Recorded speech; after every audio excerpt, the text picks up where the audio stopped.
Hello, everybody. Today is August 16th, 2024. The Indianapolis Colts play a preseason game against the Arizona Cardinals tomorrow. And I wanted to say thanks for hopping in and checking out the very first episode of the Shoehorn Podcast to talk about it. That's right, the Shoehorn Podcast, the only podcast here on the Horseshoe Huddle YouTube channel that might not actually be a podcast. I'm sure some of you guys that are watching are familiar with the Horseshoe Huddle podcast, also hosted on this channel by my colleagues at Horseshoe Huddle, Andrew Moore, Drake Wally. While Andrew and Drake are professionals with years of experience who know how to deliver the most pertinent Colts news and analysis in an efficient and effective way, I am not. I'm not that guy. So this is going to be a different kind of show. Where we're just kind of sitting down and we're being casual about it and we're chatting. It's not going to be super structured, and I'm not sure it's going to be the best listen audio wise after the fact. But what we're really going to try to do is just make this an interactive show where we can have a back and forth about the Colts. I'll, of course, have some topics that I'll be throwing out there to talk about, but I definitely want to hear from you guys hopping in on the chat, and you guys are going to steer that discussion. And we're just going to talk about whatever is interesting to you guys. But with tomorrow being a preseason game, obviously we probably have some things on our minds that we want to go over. With tomorrow being the second preseason game, we've already learned the starters for the Colts are not going to be playing in pretty much at all, and they're going to get most of their playing time in the first half of next week's preseason game. So we're going to see a lot of back of the roster guys really getting their shot, and that's kind of what the focus is going to be on today, is kind of going over those kind of roster battles that we're watching, those position battles, these back of the roster guys, which is kind of what I like talking about more so anyway. I know a lot of Colts coverage that you're getting is going to be talking about all these big names, Anthony Richardson, Michael Pittman, A.D. Mitchell, and I love that. I love watching that too. But what I really like talking about is the Eric Tomlinsons and the Jordan Murrays, the Marcel Dabos, the other back end guys on the roster. So I mean, that's kind of where I'm at. Welcome in, Ryan. He says, "Call me crazy, but I'd like to see AR5 play the whole first quarter." And yeah, I think really AR really needs those live reps, but you're kind of playing with fire in the preseason, especially if you're not going to be out there playing your entire starting offensive line. Kind of going in there and throwing him out behind undrafted Dalton Tucker, all these guys, these back end guys, Blake Freeland to tackle. I don't really want to see AR taking a lot of snaps with Blake Freeland to tackle unless the situation requires it sometime later in the season. I mean, we got robbed of AR last year, so not seeing all those snaps that he could have taken and really kind of hoping for his development. Yeah, of course, you want to see somebody like him get in there and get as many reps as possible. And this is going to be a hot topic every year of whether you play your starters or whether you rest them. And I think reps are valuable, but he got a lot of good, valuable reps in these joint practices with the Cardinals, going up against the first team defense in situational drills that they can go through that you might not get in a preseason game. So you can work on like these 2-minute drills that you're not going to be guaranteed to get if you play even a full half. You might not get that 2-minute drill opportunity to be able to drill that in. But when you're doing those joint practices, you do get those opportunities because they're scripted out for you. But yeah, I mean, there's a lot of other starters are kind of, I don't know if you would consider them starters, but like on the borderline that you might want to see get some action other than AR. Like maybe you're considering A.D. Mitchell a starter at this point because Josh Downs is out for a while. So coming into week 1 of the season, A.D. Mitchell might be one of your top 3 guys, but as a rookie, you might want to see him get some snaps. So I'm not really sure the extent that it's going to be them protecting their starters and what they're going to do and who they're going to be considering starters or full-time starters or guys that they need to protect. One thing I wanted to bring up, we're just playing with this because this is my first time messing around on here, but I've got not that one right here so we can see it. The roster up here. We'll just go to the depth chart so we can take a look at these guys. So pretty much all these guys in that top row that you're seeing right over here, like these guys are mostly the guys that you're not expecting to see play tomorrow. Maybe with a few exceptions. I mean, injuries are gonna change some things. But yeah, kind of as it stands right now, we're looking at Joe Flacco getting a little bit of the reps, and then Ellinger, Slovis, Bean. Ellinger's always going to get his preseason snaps because that's just kind of it's August. That's Ellinger's season. Yeah, we're going to see Keaton Slovis, Jason Bean, which are two interesting UDFA guys who are maybe trying to fight for that third quarterback spot. Might be a competition. It might not. I feel like Sam's kind of got that on lock right now. But you've got Slovis and Bean and two guys with really different skill sets. Slovis kind of being more that pocket passer guy, and then Bean being that dual threat guy who was also a wide receiver in college. Uh, or who not who would be making the switch, or they listed him as a quarterback and a wide receiver when they signed him, but really has only gotten work at quarterback because he's kind of impressed in that realm, and they haven't really pushed him into taking those receiver snaps. So I think we saw at the end of last preseason game kind of the just kind of what he has in his back pocket, where he's making that tough throw in the end zone up high to Laquan Treadwell back in the fourth quarter. He had that fumble on earlier, which was rough to see, kind of hanging the ball loose out in the pocket, which he learned pretty quickly in the NFL. You can't get away with that. But then just focusing on Sam Ellinger, a contract year guy, really not necessarily playing to come back for the Colts next year. You would think, with the kind of roster situation that they've got now, depending on how he plays, he might play himself out of the Colts' future plans. Because I'm not sure that a third quarterback, maybe he'd be a second quarterback at that point. You kind of have to see, because he's kind of on that fence. Where is he the third guy? Is he the second guy? Is he going to get paid like a second guy elsewhere?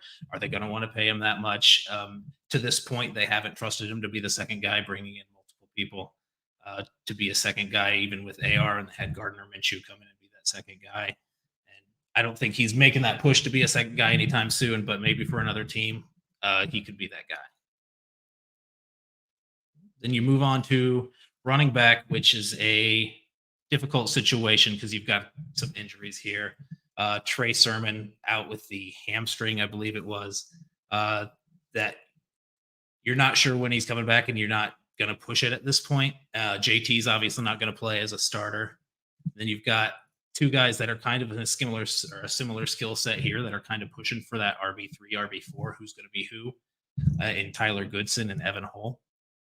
And Goodson, obviously bouncing back from that heartbreaking fourth down drop last year. And Evan Hull, kind of this guy who went out week one of his rookie season, and you kind of had high hopes for him. And then just really nothing came about it in his rookie year. So you've got two guys with those similar skill sets trying to be that number three, who essentially are this week the number one. And then you've got another interesting guy in Demetric Felton, who was he's more of a receiver. He was a receiver in college going through, so he's more kind of exclusively that receiving back. Not that many career rushes. And then you've got Xavier Scott, who's also a converted receiver. So really the room that you're looking at running back with Jonathan Taylor and Trey Sermon out is a lot of pass catching specialists. Tyler Goodson's maybe the only guy that would be like the purest runner. Like if you had to nail down if you had to have like a workhorse guy out of that group of four, that would be Tyler Goodson. I'm betting you're going to see a lot of Goodson and Hull take those snaps, and then we'll see where Felton works in, since he just joined the team last week. Have to see where he's at with the playbook. Xavier Scott's kind of a guy that they haven't shown a ton of trust in. He was lower on the depth chart than Trent Penix before Penix went out with the groin injury, who was an undrafted rookie out of this year.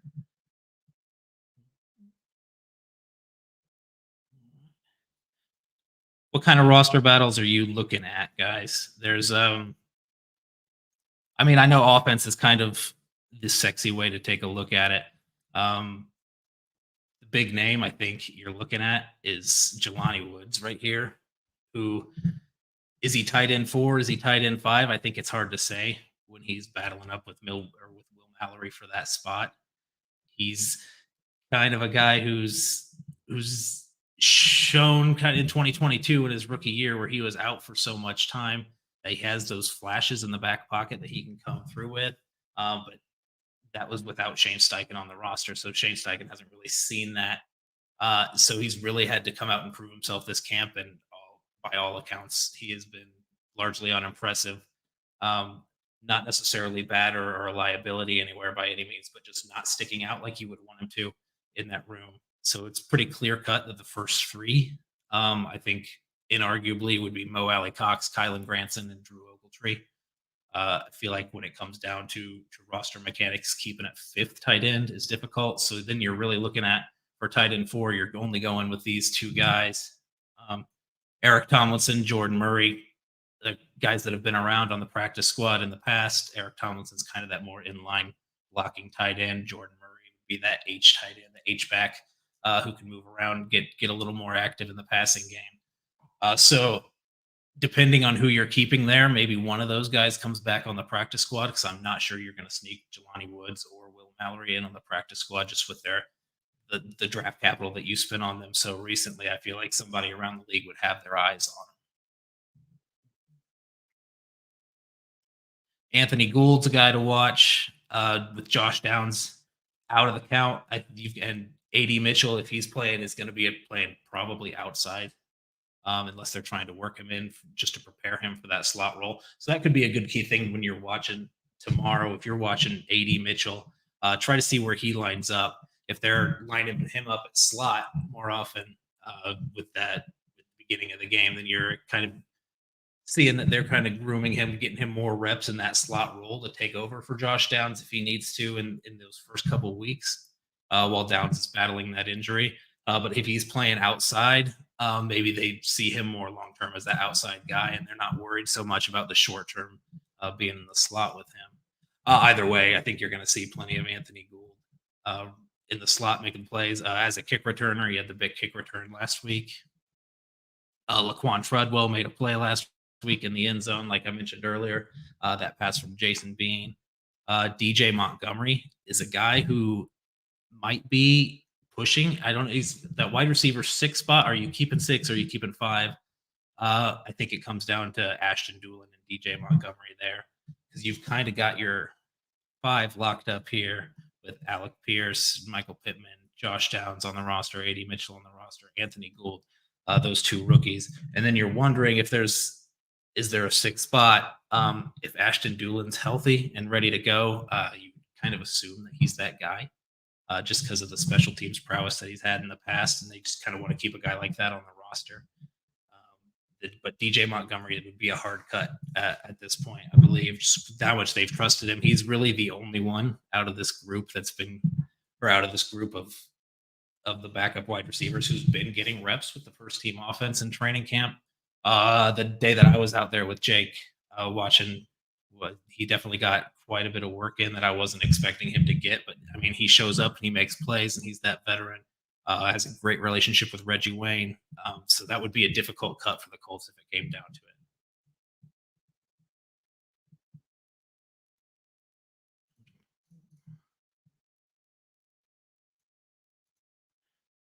Offensive line. Zach Hicks over at Horseshoe Huddle wrote a piece today about Dalton Tucker, the undrafted guard out of Marshall, who has been playing with the second team offensive line at right guard, that primary backup behind Will Fries. And he's really that guy that the undrafted streak was going on for so long of undrafted players making the roster. And then last year there was nobody. I'm not sure the year before that there was anybody.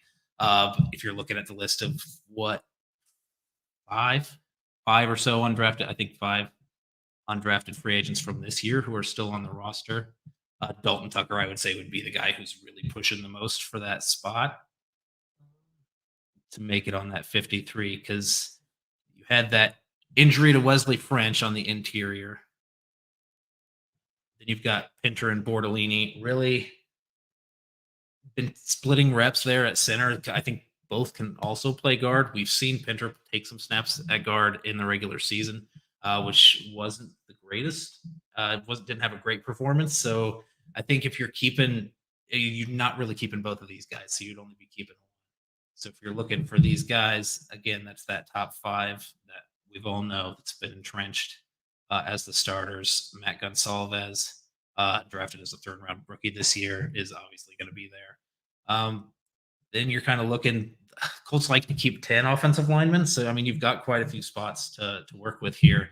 Blake Freeland's kind of been that starting swing tackle at this point, which could amongst Colts fans, I don't feel like there's a lot of love for that move there. Just because I think we're excited. We saw a lot of him last year. He definitely struggled being a fourth round rookie. And then you've got a third round rookie coming in this year that could possibly take his spot as that swing tackle. So I think Colts fans are definitely itching to see Gonsalves take that spot. But either way, you're going to need the depth there, unless Jake Witt is really showing you something here in the last couple of weeks. Josh Sills has been a mainstay on the second team offensive line. So if you've got 8 here, then you're thinking there's 2 spots or 1 spot at least, maybe 2 spots. And I don't think you're keeping both of Pinter and Bortolini. Jake Witt hasn't really shown me much. Arlington Hambright's kind of been this practice squad, like deep depth kind of guy. So then you're battling with these 3 for 2 spots. And if these 2 are kind of doing the same thing for you, and Pinter and Bortolini, then maybe just one of those gets in, and then Tucker might be that guy that makes that 10th spot. So really, we're keeping an eye tomorrow on that lineup for who's taking those second team snaps at center between Pinter or Bortolini. I know they've loved Pinter for a long time, but Bortolini coming in, I feel like if he can get in the game and prove that he's also reliable at guard as well as center, then that would give him the edge up there. Flipping over to the defensive side, though, hard to say if we're going to see Latu or not. I'm sure he's going to get in there for a little bit, but probably not any extended time. Just being a rookie and needing those reps. So it's kind of hard to determine like how strict they're going to be when they're considering starters or part-time starters. Like at this point, are you considering Tyquan Lewis a starter because of the injury to Ebukam? You might be. So you may or may not see him. I think with his injury history, you kind of err on the side of caution there. So you're definitely not seeing Buckner. You're definitely not seeing Stewart. Raekwon Davis has not been activated. So really you're seeing Taven Bryan, Adetomiwa Adebawore, Eric Johnson II, Jonah Laulu on the interior of the defensive line. Adebawore is one of those guys who, he was a rookie last year. Everyone kind of knew when he came into the Colts that he was going to be a project. He's a freak athletically, right? Everybody knew that, and is a little bit undersized, but really kind of used the time last year and this offseason to bulk up a little bit. The time that he played last year, he didn't get a ton of playing time, but his time on defense was a little bit ugly. It's not really I'm not sure what they expected coming in. They didn't think he was going to light up the world coming in just because they knew he needed time to develop. But I think really it looks like he's taken that step in the offseason this year. So you've got Adebawore coming in here doing impressive things, really having a lot of opportunity here. Taven Bryan being that backup 3 tech has really had to jump over to 1 tech and play nose tackle with Grover Stewart. Obviously not going to be playing this game, and then Raekwon Davis out on NFI. Eric Johnson, the other nose tackle there on that roster, really had a rough game last week. A rough offside or an encroachment penalty, and then just kind of the whole interior defensive line getting blown up in the run game late in that game.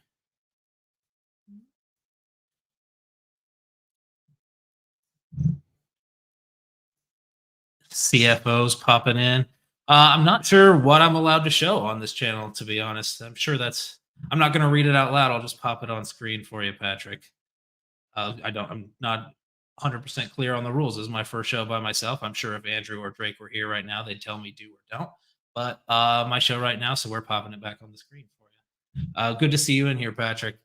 Appreciate that support.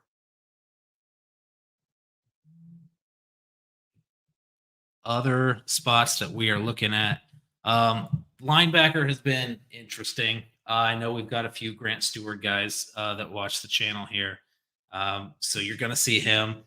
No speed, no Zaire Franklin. I know Jake Arthur over here at Horseshoe Huddle's a big Liam Anderson guy. So he's we've got Andrew on in the chat too. He is a menace. He has been in your chat. Will remain in mine. But yeah, you're looking at these depth linebackers. Cameron McGrone was a special teams guy last year, didn't get a ton of run. Has been playing that backup Mike spot. Shagun Alubi, he'll probably be playing. It's hard to say if he's a starter at this point because he does seem like he's that third linebacker, especially has taken over that role as that third linebacker with Carlisle's out of the action for a while. So, I mean, I'm sure he'll get some reps, but yeah, it's hard to say if he's going to be one of those guys that they're trying to hold out as much as possible. So then, like, you're really kind of raking it thin back here with the rest of the linebacker group. You've got undrafted free agent from last year, Liam Anderson, and then you have undrafted free agent from this year, Craig Young, and then you have the first year player, Austin Jakey, I believe is what I've come to the conclusion of. I don't know if anyone has confirmed or denied any of that. So Austin Ajaki, who has been playing kind of that third Sam spot, just kind of in that rotation. I think him and Liam Anderson would kind of be last in kind of the rotation that we've been seeing in terms of slots on the depth chart. Craig Young had a good game last week. I think the key thing for him being an undrafted guy and really having to work your way up to make the roster is stacking those good performances. So you're going to be watching Craig Young just to see if he can be a guy that can stack a performance, have a second good game in a row, and really kind of make an impact felt.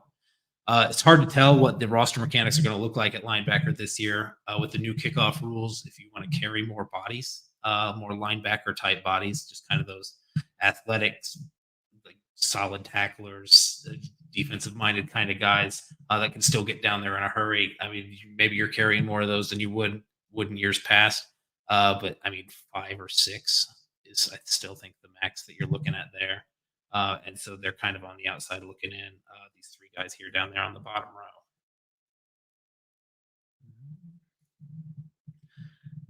Well, thanks to Derby writing in, leaving a comment saying, I don't know why they won't give Richardson some reps tomorrow. AR5 could just as easily get hurt in preseason game 3 as he could in preseason game 2. Yeah, I think, yeah, like we had that question or a comment about that earlier with what Ryan said about AR playing the whole first quarter. I think a lot of Colts fans are kind of in that boat where you just want to see AR play and make sure he's getting those reps. And I don't entirely disagree with that, but also I do think they got a lot of valuable time here in joint practices with the Cardinals, playing in those situational moments, kind of drawing those up for each other. So I think really they're weighing that. The Colts staff is kind of weighing those joint practice reps that they've gotten as preseason snaps, which sucks a little bit for fans because you don't get to see those publicly like you get to see the preseason games. So you're obviously not seeing them as much, which is a little bit rough. But yeah, I know I definitely get the feeling or the sentiment of wanting to see him in as many games as possible, and definitely that the injuries are just as likely in preseason game 3. But I think they are a little bit more likely in preseason game 2 if you're not playing your starting offensive line and you're playing your starting quarterback behind the likes of Blake Freeland and Dalton Tucker and these unproven guys in the league who might be a little bit shaky in pass pro. So he might be taking a little bit more hits than usual. Gary Miller asking about backup running back situation. It depends on kind of what you're asking, Gary. In the normal situation, Trey Sermon, I think, has been pretty clearly the running back too. So he's been taking those reps, but he's currently dealing with the hamstring injury. So you're going to see a lot of Tyler Goodson and Evan Hull. Earlier, I would say last week, before we went into the last preseason game, Tyler Goodson was that next guy up. Evan Hull has had a strong week. So he might be that third spot. So I think it'll be interesting to see whether that's going to be Goodson or Hull stepping in. The only other 2 guys on the roster are Scott and Felt. Andrew, my buddy Andrew Moore, stayed up late after his show last night, giving me a tutorial on just how to run StreamYard here. So I'm not making it too complicated. I'm just seeing these comments and I'm clicking on them, and we're just talking about where they're going. So shout out to Andrew for giving me help on that. He's talking about Dallas Flowers, how he had a rough game last week. Obviously, he says Dallas Flowers bounce back game imminent, or will he continue to struggle? And I think history would say, I don't know if it's imminent necessarily. I mean, there's obviously a chance that he can continue to struggle coming back off that injury because that was the first action that we had seen after coming back from that torn Achilles. I'm not sure how much of what he struggled with was physical and how much of it was just rust from being out of the game. So I think you're going to see him knock off some of that rust. I don't think it's going to be as rough. I don't think it can be as rough as it was last week. So I don't know. He had that pick six against second team Clayton Tune in joint practices. So he's obviously got some of that swagger. He still knows how to make some of that play or some of those plays. So I think you'll see a little bit of a bounce back from him. I'm not sure he's going to set the world on fire. I don't think he's going to reignite that Jalen Jones, Dallas Flowers for cornerback 2 kind of drama that we had early in the training camp or in the preseason.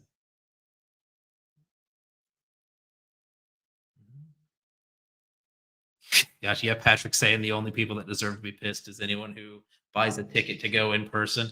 I think even then at that point, you kind of know what you're getting when you're going to a preseason game. Obviously, you know, preseason games are going to be cheaper, so it's a lot more accessible for some fans. So it's going to be a bummer if that's the game that you get out to and you don't get to see them. I do wish that it was an away game that they were resting their starters. That would be nice for all the fans, just to get your guys in the home game. Patrick also says, in all seriousness, we know Matt Gay is the kicker. Why do they even have another guy here for camp? You'd think Matt would just kick everything regardless of which team is out there.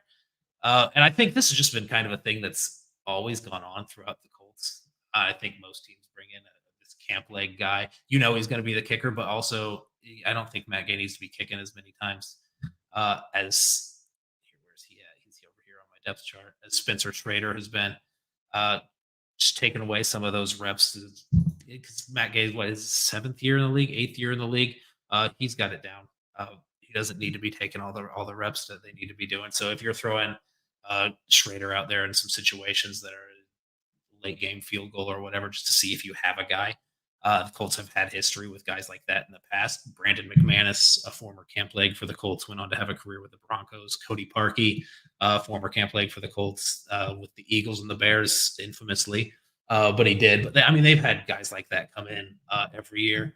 And I guess maybe in the situation where, God forbid, something happens to Matt Gay, he has a fall or something coming out of the tunnel for preseason game 3, you've got that guy on the roster and you've kind of already evaluated him at that point. Andrew again saying teams get more out of joint practices than preseason games. Besides, do you want to see AR behind Freeland? No, we didn't want to see that last year, but we did end up seeing it anyway, which is rough. But yeah, he does make a good point about, we've been saying the joint practices where you get to practice these situations that you don't always get in a game. Earlier in the show, we were talking about the 2-minute drill. If you're going a whole half playing like they are next week, you're not even guaranteed to get that 2-minute drill. If you're going in the Cardinals were to take it, you were to score with like 4 minutes left, and then the Cardinals get that whole time of possession till the rest of the second half, then you're missing out on that 2-minute drill. But in joint practices, you're scheduling that up, you're scripting it, so each team gets a shot to practice that specific situation. They're practicing against an opponent they haven't seen, running calls they don't know that they're going to call, which is something that you're going to mirror in a preseason game anyway. Gotcha. And then Patrick again, man, Blake Freeland is just catching strays all night tonight, saying he doesn't want to see his worst enemy taking snaps behind Blake Freeland at this point. And yeah, it was not pretty. I'm actually going to pull up how he did last week, which is going to be an ugly sight. I don't remember how he graded off. I'm just going to pull up PFF to see just kind of his win rate or his loss rate, I guess more of what it was. Yeah, with a 42.6 pass blocking grade and a 47.6 run blocking grade, wasn't a strong performance out of Freeland, and kind of a guy that needs to have it coming off of that rough rookie year where he got a lot of action, and it seemed like the coaches trusted him, the staff trusted him, they put him in there, maybe just out of necessity because they didn't have necessarily anything else on the roster at that point. But yeah, kind of a guy you got drafted in the 4th round, rough rookie year, and then the very next year they draft another tackle who can play both left and right tackle spots in the 3rd round. Kind of has to light you on fire a little bit. So he came into camp, he came into preseason having that swing tackle role. With that performance last week, I would not be surprised if he has been usurped by the rookie and Gonsalves there. Rich Wheeler leaving a comment saying, waiting for roster cut down day to watch Ballard claim a random second string safety, which you know is going to happen. That's going to happen every year. Ballard loves cut down day. The Colts have been historically pretty active on that waiver wire day. I think just kind of all the roster mechanics that they kind of do at that cut down day when they cut down to that final 53 on that day. It's what last year they had 3 wide receivers on the roster in the final 50 or for their final 53, and that took 4 or 5 days to resolve and kind of get their roster count back up to where it was after putting in waiver claims. So yeah, I mean you're gonna see a lot of mechanics again. I'm not sure it's gonna be that extreme, like going down to 3 wide receivers. I think you have 5 you have to keep without having any shot of getting them back on the practice squad or re-signing them after they clear waivers, because none of them would. At least those top 5. So yeah, roster mechanics might not be as extreme as they were last week, but I definitely think you're going to see him be active.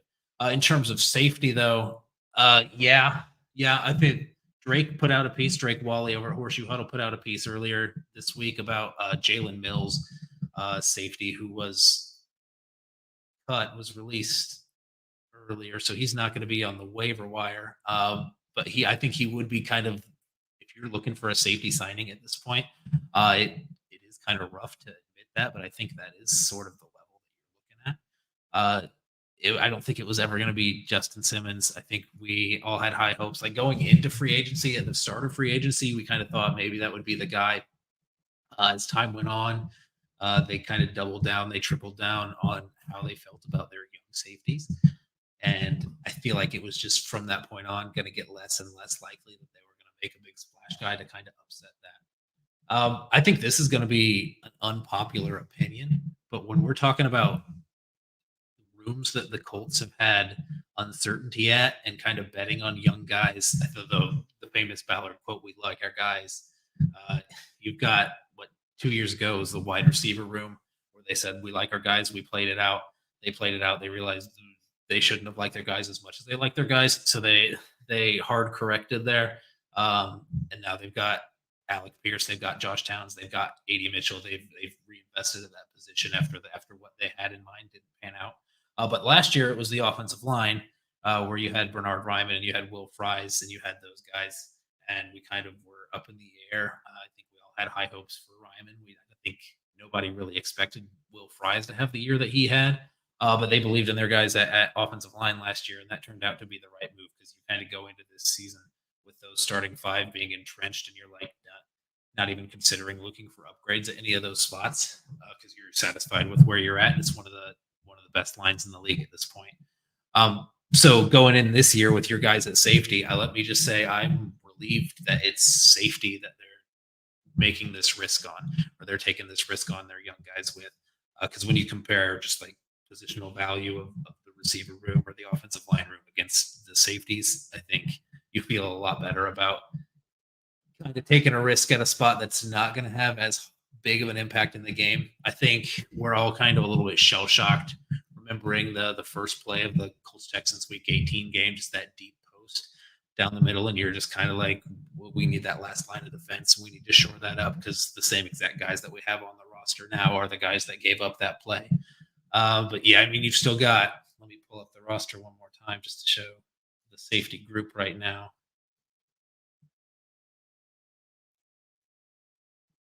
Everyone knows Julian Blackmon's the guy.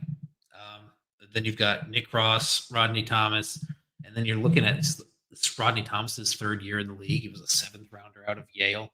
I'm not sure that he's not in the mix really to be starting unless things really go haywire. I think plan A still right now is Nick Cross at not even 23 years old yet. Yeah, we'll turn 23 next month when the season starts.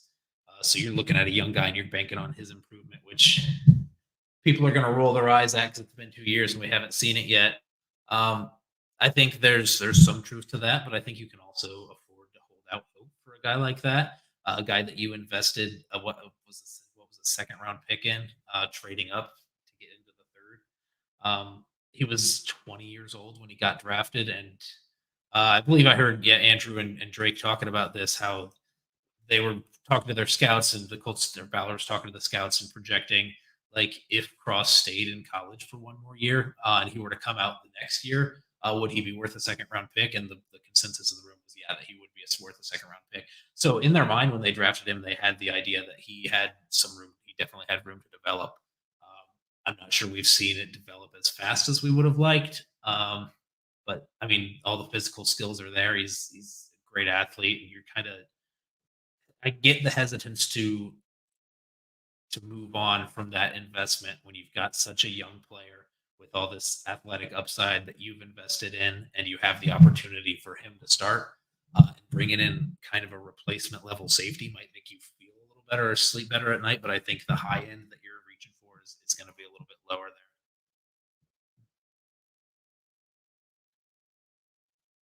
And there's our boy Drake Wally also coming in with the super chat. I appreciate that, Drake. That is super chat number one of the Shoehorn Podcast. So you will forever get that title, my friend. I appreciate you. He says at least the O line is established. That's a huge help for AR. Yeah, like we said, they went into last year kind of betting on those young guys, and that all worked out for them. Which is a risky way to build a roster, and it was as a risky way to run it. But when it works out big for you because you've got these young guys that you're not paying a ton. You might have to eventually, but yeah, like Ryman. Let's just pull up those rosters. This roster here for the offensive line. Just take a look at the cap hits because these are late round picks, or not late round picks, but mid round picks that are not making a ton of money. So if we're just sorting here by the cap hit, Quentin Nelson obviously making a lot, Braden Smith making a lot, Ryan Kelly making a lot, and when you've got those guys that are making a lot, it did make sense for them to kind of pull back last year and not try to improve so much, and kind of hope that this 3.14 million cap hit and this 1.45 million cap hit of Fries and Ryman ended up working out for them, and it has to this point. And you've got coming up let's just take a look at guys in a contract year this year. And Fries and Kelly would be your big names there. And then some depth pieces in Pinter and Sills, French out. So I guess we'll see when it comes to roster cut down time here, what we're looking at in terms of people who made the final roster who are in a cap or in a contract year. But yeah, Ryan Kelly, by all accounts, wants to come back. Will Fries, I feel like it's hard to imagine him back here unless Ryan Kelly really moves on. Even then, you've got the Bernard Ryman contract coming up that you're going to have to shell out for. And I think the Colts are going to be more likely to do that for Ryman than they are for Fries. So if they're kind of taking it with a forward-thinking view, then Will Fries, I think, might have already outplayed the contract that the Colts would have been willing to give him. And then there's the CFO of Horseshoe Huddle, Patrick Rye, coming in with a $4.99 super chat, saying if the Colts are 6-3 going into the trade deadline, but safety is still a liability, do you think they'll become buyers for a big trade to make a run? I have a hard time seeing it. If I'm being honest, I think the key word here in this comment, Patrick, is big. They might make a move for a veteran guy, but I wouldn't expect it to be a big name or a big splash or big draft value. Because as much as the Colts see their outlook this year as being contenders, I don't think they're going to go all out giving up draft capital to try to make that push for this year. So it would have to kind of be that right balance of being a guy who's also going to be here for the long term. And I don't think that they're necessarily willing to kind of put that investment in at safety. I know the Julian Blackmon situation was unique this year with him coming off of injuries, but even one of their own guys who has produced at a level that none of their other safeties have, with a big need there, they were still reluctant to give him that payday, and they were telling him, "You're free to go out and to gauge your value elsewhere because we're not going to shell out more than what we think you're worth." So I think they've always kind of played safety a little bit. I wouldn't say not greedy, but they haven't shelled out kind of those big contracts to those guys. So even if they're, I mean, 6-3. You're looking at 6-3 at the trade deadline. I still don't think that you're selling your soul to be a contender at this point. Because I feel like if you're 6-3 with safety being a liability, you're understanding that that's the weakness of your team, and it's only taking you to 6-3. I think you can kind of work with that being your weakness. I don't think they would really sacrifice much going into the future. But yeah, I mean, a mid-level fourth round, fifth round pick. I think even that might be a little rich. If you're maybe just like a day 3 pick for a veteran guy. But even then, I'm not sure if you're not going to be able to find a veteran guy just on the street that could come in and replace. So yeah, I always see acquiring players in trades. Uh, it's either a huge name at a premium position or it's a late round pick. So I don't necessarily see that happening, but that does kind of you're kind of thinking about where the Colts see themselves when you're looking at that and kind of how honest they're being with themselves about are they Super Bowl contenders this year? Which I think they're confident, they're secure in where they're at as a team and where they're going as a team, but I don't think that they're under any illusions that they're like one safety away from being Super Bowl contenders. All right. We having mic issues, Steve. I'm sure I am. It is my first time trying to do it, so we are working with the bumps here. Let me know if you guys can hear me now.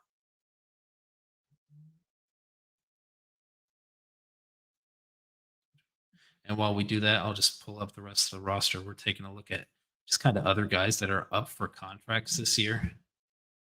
We'll just sort by the most valuable. So this kind of comes into play when you're talking about roster cuts and you're thinking about kind of these guys that are battling for a position. I know that the NFL is kind of a short-term thing, so you're not so worried about a one-year deal. But when you've got guys like Danny Pinter and Tanner Bordellini battling for the same spot, and Pinter's over there on a one-year deal, and you've got Bordellini, rookie came in who's locked up for the next 4 years. I think that definitely plays into your considerations of who you're keeping. Then you've got another guy like Doolin. I believe DJ Montgomery is also on a one-year deal, but making quite a bit less than Ashton Doolin. So if you were saying having a discussion about wide receiver 6 for then the contract years remaining isn't necessarily a large deal, but the cap hit could come into play there. Anything else we're watching for? Yeah, the Texans surprised themselves last year too, but I don't think the Texans are built a little bit differently and kind of operate a little bit differently, which I think we saw this offseason. Just kind of they surprised themselves and they went all out for it in the offseason, going after Diggs, going after Danielle Hunter, kind of getting these big name guys. I don't know if I'd necessarily consider the Texans front office and the Colts front office. They're not super comparable in the way they've acquired players in the past. So yeah, I think just even if the Colts came out and surprised themselves, I would be hesitant to say that Chris Ballard's going to kind of go away from what he's been doing. I think if the Colts come out and surprise themselves and they go 6-3, I think more than anything, Chris Ballard's going to be a little bit more kind of reassured that his roster building process is going exactly as planned. That might make him double down on what he's been doing. All right. Well, I don't know if we necessarily hit on anything specific about what we're watching for. We just kind of went over the whole team and kind of these guys that we're watching for next game. But I mean, that's just kind of going to be what the show's essentially going to be. It's going to be way more of a live kind of experience. I'd love to just go back and forth with you guys in the comments, in the chat. I want you guys to steer the show. Drake and Andrew do a great job of coming up with topics and following those topics to the show to get you guys the info you're kind of after. I'm not like that, so I'm kind of looking at you guys. I'm leaning on you guys to kind of give me those topics. Like, what do you guys want to hear about? Because I will talk about any bit of the Colts roster, any bit of hypothetical. I will talk about any of it. So that's just kind of what I'm going to be doing here on this show. And I'm going to be filling in those off days when the Horseshoe Huddle podcast is going mostly Mondays and Thursdays. I do intend to be here Tuesday nights, Wednesday nights, and Friday nights at this point. We'll see what changes, what doesn't change. We'll see kind of how the reaction goes, if there's kind of that appetite for it. But yeah, that's kind of what I do. That's kind of what I want to do. That's kind of how I've imagined this thing going. It's just more of an informal back and forth with you guys, where you guys are kind of leading, and I'll just kind of entertain whatever thoughts you guys are going after. So I mean, that's just kind of what it's been in my head. But that's kind of all I have for this week. We only got to do one this week, kind of getting technical things up and around, getting access to some of these things. So we started on a Friday, which I wanted to do before a preseason game. So I'm glad we got that opportunity. But yeah, if things go according to plan, we will try episode 2 with whatever tweaks and adjustments that I feel like we need to make here uh, on Tuesday night.